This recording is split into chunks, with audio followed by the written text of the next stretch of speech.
all these apartments are empty. So especially in the older parts of town, like this we're working on, we have all these empty apartments, vacant apartments, you see. Why? There's many reasons, but it's too expensive to renovate, not only the permits, but I mean the material cost, everything. It's just too expensive. So it makes more sense to tear it down and build again? Yeah, which is fine in some cases, but there's many cases where we're thinking instead of demolishing and building new structures, just using what we have and hopefully making better places. Wow, it's great. It feels a little bit like a child's playhouse. Well, in many ways it is. You're the big child. Yeah, well, my son. We call this system Homeful because it is this question of how can we make these apartments, these houses that are vacated, that are empty, with nobody, actually able to welcome life again. So that by applying this simple system to these places, somehow this design and these materials also make you feel at home. So it's this idea of how to create the feeling of home with a system that can help you to inhabit these empty old places. An apartment like this is 55 square meters. So what we do is we kind of concentrate all the effort in one end of the apartment, and then we leave all the rest empty for the inhabitants to change it and transform it over time as they see fit. This one, we call it the tiniest house. So it's this idea that how tiny can a house go? And actually it's the size of a bed, you know, so that the smallest house is a bed. By making everything really compact, of course we make it more affordable. So this is the first prototype we have developed. The system is based on this idea that you have three basic units, these big terrazzo pieces. They are all 1 meter by 1 meter. We try to make these things that have at least two functions in one. For example, this is the sink for the kitchen, but of course you can also have all the dishes here to dry, but also work on the food and so on. This is the one for cooking, obviously, but also you can work on preparing the food. And then this third one, which is the bathroom sink. And as you see, it's a little higher because you can also use it to wash your clothes. So again, it's this idea of, you know, every piece needs to comply with more than one function to make it more compact. And even we have this idea, but here in Spain it would not be legal, but that with only one sink, you could have, you know, one only sink in an apartment, and that would be enough in a way. And in this particular apartment, the former entrance was here. So that was the original door, let's say, but of course we took everything out. And instead, what we tried to do is have everything that you use kind of daily facing the big space. And then we use this more narrow space as the entrance, but at the same time as the bathroom. You enter the house, and this becomes a threshold where you, in a way, wash yourself. No? So when you enter, you take out your shoes, you wash yourself, and then you're at home. And this to explore the limits of this, also this intimacy of these very small spaces, we try to keep the toilet open in the bathroom. Of course, you can get privacy, so you know, if you have guests or you're having a dinner or something, you have this sliding door and nobody sees you, and that's fine. Of course, if somebody might feel uncomfortable because there's still some kind of smell or sound or whatever, you can have here very easily to put some glass or something. So again, it's kind of an adaptable system that, you know, is very custom made for everyone. But here we wanted to test the full spectrum in a way. And then the other thing is that as we need to keep everything very compact, everything needs to have at least two functions. For example, this sliding door is a sliding door, of course, but it also, here, it also contains the place where you keep, you know, the pepper and the salt or whatever. And this is a desk. You know, let's say it's a Sunday, and you know, you want to prepare a big lunch or a big dinner or whatever, and you need to have a little more space. So, you know, you can change easily the configuration of the kitchen. You know, you could, let's say you need to prepare a bigger meal or whatever, so you can work here and prepare something. Of course, you could also bring the chairs here and maybe you'll have breakfast here or some drinks or whatever you might like. And once you don't need it? Yeah, and it disappears. So it's a very big chopping board, actually. Yeah. So you are using the same mechanisms for openings, for locks, manual locks, and also for holders. The same system that adapts to the most, you know, even like it works as the kind of the rails for the drawers. No? These are the pegs, it's just pegs. Or here, of course, we have a small fridge. And then the washing machine. Yeah. Also, the idea is that we use this plywood. It's poplar plywood because it's the kind of the most local that we can find here. But then the idea of this system, the overall system, is that it's kind of a delicate system in the sense that it's very well detailed, but at the same time it also needs to be very light because most of these apartments like this one don't have an elevator. The issue of bringing the material to the top floors is an issue, so this plywood is very light. So most of this is prefabricated in the carpenter's workshop, and therefore here you just assemble it. But it's easy to assemble and easy to transport, so all the pieces are quite small. But at the same time, we want it to be very robust and durable. So, hopefully this can last for 100 years.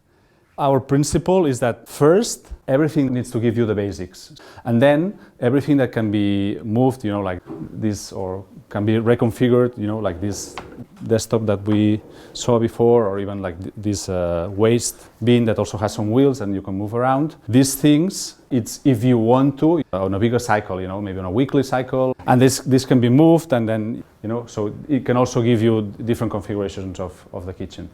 So here, in case you need more space to work with things, let's say you peel potatoes or whatever, so here you do it and then you just throw it to the different bins, for organic waste and glass and so on. Then it's when these things come in handy. But how we approach it is that everything needs to be extremely simple, of course well done, but very kind of low tech, that there is no, hardware that can be broken or anything, like in the case of this, it's just specs and a board, so it's extremely simple. It cannot be broken in a way, So this idea that things endure because they are robust. And then the flooring for the bathroom is cork as an element that is of course warm, but also it's waterproof, so it's a natural waterproof system. So for example here the surfaces are cork, which is something that of course is not so common. Is it waterproofed at all? No. Raw cork. Yeah. And it has the same shaped basin? Yeah. Right? We made it specifically as a shower, but if we had to do it again, I think that this one could also work perfectly as a shower, and also it would give you the opportunity because this has 20 centimeters depth, so technically you could bathe if you have a small child. Is this inspired by anything? Because these are huge. I've never seen sinks so big. Yeah. I mean, the idea is normally, we see kitchens in this kind of long and not very deep format. So we wanted to find some kind of standard shape that would hopefully adapt to very different conditions, but would have enough size. It's actually quite big. So this kitchen becomes the countertop. Yeah. Work on this. Yeah. Like this one, no? Again, you can wash the dishes here, and then you can put them to dry here, but also you can be preparing a salad or whatever it is. So this is the kind of the water one, and this is the heat one. But it gives you enough space to work and keep the things and so on. And what about all these pegs? We see all the holes in the wall. Yeah, it's a kind of an easy way again to just make some holes in some of these boards, and then with these pegs you can have many different configurations. Like for example this one, where we have this drawer to keep the things to wash. But you could have shelves that come out. Yeah. Some of them are just kind of when you're shaving or something, you just use it to open the door. That's great. Yeah, bathroom, kitchen. Yeah, it's or like here, you hang all the things you need. And you can move them. Yeah. Or how easy is it? No, some of them, I don't remember which ones. Yeah, it's quite easy. And then we have different lengths, so if you want a longer one or a shorter one. We make the most out of the pegs in a way. Yeah. So for example here, the pegs, these drawers, they are also working because of the pegs. There is no... it's a slider. Yeah, there's no hardware or any kind of anything. It just works by friction and gravity. How is this attached to the wall? Like, is it glued or pegged or? No, it's just very simply with some very small studs. With the same offcut of the plywood, we just kind of use it because, of course, some of these walls are not perfectly vertical because they are quite old and so on. So not only the system, like you see here, here we have like 2 centimeters tolerance or joint to adapt to all these irregularities, but it's also very simple offcut that we kind of create a very flat surface and then we stick all these things afterwards. Another very important part of this system, of the Homeful system, is this idea again that if we want to make this upcycling very, very affordable, we need to concentrate all the services. So in this case, we made a new electrical installation, but then we concentrate everything to make it cheaper. All the electricity fixtures, the lights and plugs, it's just this cable. So here we have all the plugs on this wall, and then we have these cables that go as long as as you need to. And basically there are these hanging lights.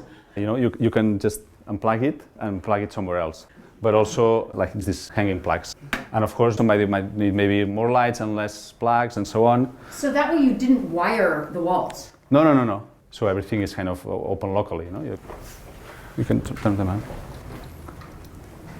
The problem that this is trying to solve is the fact that there is thousands of empty apartments in cities, I mean all over Europe of course, in Spain, in Catalonia, here in Reus where we are based. For example, this red building there, all the apartments are empty, and many, even in this square, we have empty apartments. Especially in old parts of the cities and towns, this is a problem. And we were thinking, if we just kind of try to upcycle the ones that we have empty, it would be a great kind of social benefit. Before here there was a studio photographer. It was more like an office. You can see it on the floor actually. These rectangles and all these lines, you can actually see that there was like 3 main spaces. So when we arrived here, we had to demolish all the walls. And then as we wanted to keep this floor as authentic as it was, we only fill these wall paths with concrete. And then in order to polish all the floor, we wanted to see the little stones that are inside of the concrete. So it was like a normal and a natural treatment. The other thing that we had to manage was the pipes. So the actual pipes were in the west part of the building, as you can see in blue, but we had to reconduct. So we find that the water coming from the rain, there was a pipe in the east part of the flat. So it was an opportunity to concentrate all the piping from the kitchen and also from the bathroom. So the system works in terms of all the water is coming inside this wooden wall, and it goes downwards beneath the window. It collects the water from the sink and also from the shower, and it goes all around, and the actual pipe, it goes behind this wall. Also, as it's all very removable, we can actually manage all the piping and all the electrical that is inside this wall. This is the main electricity and also the heater. So what we see of the wires is what there is. You didn't put anything in the walls. Exactly. We can see 2 types of electrical cables. The green ones, which are between the main electrical connection of the flat, which comes from the stairs. It goes from that corner and then enters to this electrical panel. Well, very open. See? Hola. Yeah. And then all the black cables and all the electrical fixtures are these removable parts. So that helps with not doing too much of an intervention in the space, but also price? Exactly. Also, between price and all the transformation, we had to keep it as low as possible. And then here we had made by wood all these long pieces attached to these cables to keep it as tensioned as we could, and also is this adjustable, so we can be adjusting this. We try to design a very adaptable system that is very affordable. So hopefully with 30K you could refurbish one of these empty places. You see here kind of a bunch of tiny prototypes. For example, this one, I was writing a book about small huts for kids, and this was one of the huts in the book. So there is like from the first one, which is extremely easy in terms of the technique. This is kind of the bigger one, but also the most challenging one in terms of the techniques of building. But it still has this idea that it's a hut, therefore it's smaller than a room. And then it's this idea, okay, how can we make the smallest house possible, and how would it be? No, what would it contain? And what we see here is that the smallest house possible is a bed. Right, so you have plenty of headspace. It's high. Yeah. And then there's even a bunk bed for a little kid. No. So you can put a mattress up there? Yeah. What is the joinery? It's the same principle as the Homeful system. So it's based on plywood frames, 60 by 120. So this is one of the frames, very, very light. So you can carry it easy. And then you just kind of assemble them with the specs. And of course, you can disassemble them and move them so elsewhere. So there's no glue, no nails? No. I mean, there's screws in the frame. In one of these 60 by 120 frames, like you see here, there is screws, but not between the different frames. So it's extremely easy to disassemble and move elsewhere. And then if you take this mattress, this can transform into a table and benches. Hi havia 2 pecs d'aquests The configuration of the tiniest house when you want to have some lunch, some dinner or dessert. You just move this up, and with the same pegs, you can fix it to the wall and to the legs. And here we are. No? So now it's actually a large table. Yeah. It fits 6 people. So it basically is a house that serves one purpose at a time. So it's a bed, and then it's a table, but it's never a bed and a table. We see more, that's a hut that is a bed, and also offers the opportunity that, maybe once a month or, you have guests or whatever it is, it becomes a table, because it's not the most practical thing. But also it feels, it's just a smaller space into a bigger space. And just by doing this, automatically this rather small apartment, again it's 55 square meters, but somehow it becomes bigger, because it contains a small house, and your mind plays tricks on you and it feels bigger. And then following with this idea that the tiniest house is a bed and then also a table and a bench. All the rest of the things, because of course this is designed for the indoors as it is now, all the rest of the things happen outside. So eventually here you could have some water, or you store some things, so everything could happen outside. You have even like a sliding window, which is comes handy when somebody is sleeping and the other is awake and so on. So again, it's pegs and modularity. Yeah, but for example, in this case, one frame makes the whole, the walls and the floors. So the same frame that we see here is the same frame that we have in the floor. And for example, this frame could also be here or here, because they're all the same size. So with very, very little pieces, of course, then we have specific pieces like this one, and then the ones for the roof also. And then the next step would be is that these, in principle, could also contain insulation. And then you could have cladding, and then this could be put outside. And so, do you kind of prefab these boxes? Yeah. And then... Yeah, this particular one is made by carpenters we collaborate with, but they just do this in their workshop. In the book, of course, this would be done by a family, and then you just prefabricate it somewhere, and you just bring it here or wherever you want. And then also we can see other huts from the same book with the same principle. For example, this is one with very simple studs. This is 4x4 centimeter studs with just some holes and these pegs. You can assemble the hut. And then you have this idea that all these huts need to have more than one function. For example, in this one, you can hang your clothes to dry. And this is the outcome of so many, many years of research on digital fabrication, CNC routing, and the same plywood boards. So this could be a child's bed? This is in fact a child's bed, Okay. yeah. Because right now we are staying here in this apartment. So my kid, he slept here tonight. And you slept over here? Yeah. No. And was it comfortable? Oh, yeah. We're living in Denmark right now, but now it's because we're visiting the family. We actually are the ones that are testing it. And so all this furniture then, as we see, is also put together with simple joinery? Yeah, it's the same. And most of the pieces can be used together with another model and create different configurations. Again, these are all prototypes, so we're testing basically the tolerance of the joints and so on. Nice. So for example, this one here is the same leg for the stool. So the same leg for the stool, can be moved and used as a child's lounge chair or easy chair or whatever.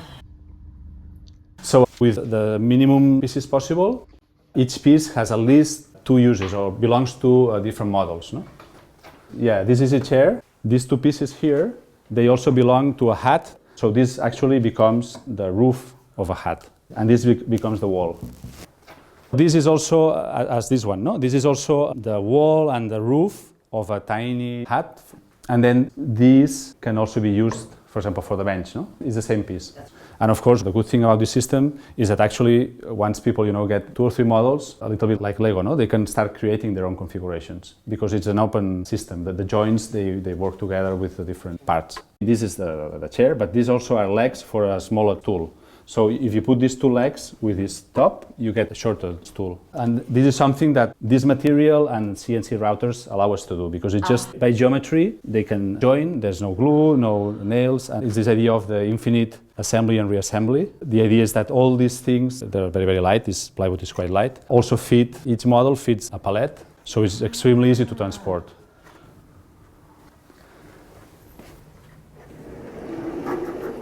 We call this system Homeful because by doing this rather simple system to these places, somehow this design and these materials also make you feel at home.